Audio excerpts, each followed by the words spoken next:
आज की महत्वपूर्ण खबर जो कि ट्रैफिक नियमों से जुड़ी हुई है।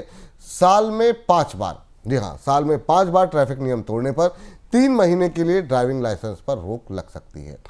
सरकार सड़क परिवहन नियम में सुधार कर रही है और उसी सुधार के तहत ये नया प्रावधान डाला गया। प्रावधान के तहत 5 बार ट्रैफिक नियम तोड़ने पर संबंधित अथॉरिटी ड्राइवर को नोटिस भेजेगी और नियम तोड़ने पर सफाई मांगी जाएगी। ड्राइवर की सफाई के बाद ही लाइसेंस 3 महीने के लिए निरस्त करने पर फैसला लिया जाएगा। सर, मोटर व्हीकल एक्ट को लेकर के क्या कुछ बड़े प्रस्ताव जो है, बदलाव जो है वो प्रस्तावित हैं इस समय?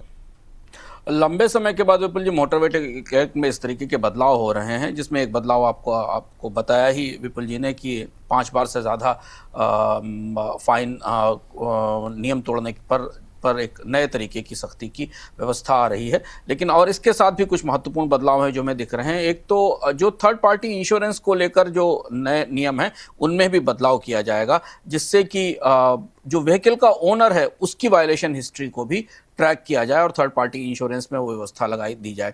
इसके अलावा इसमें कुछ और ऐसे अपराध हैं जिनको डीक्रिमिनलाइज किया जाएगा, यानी जिस तरीके के उल्लंघन पर आपको आमतौर पर आपराधिक व्यवस्था में सजा दी जाती थी, उन्हें दूर करने की, उन्हें खत्म करने की भी कोशिश की जाएगी।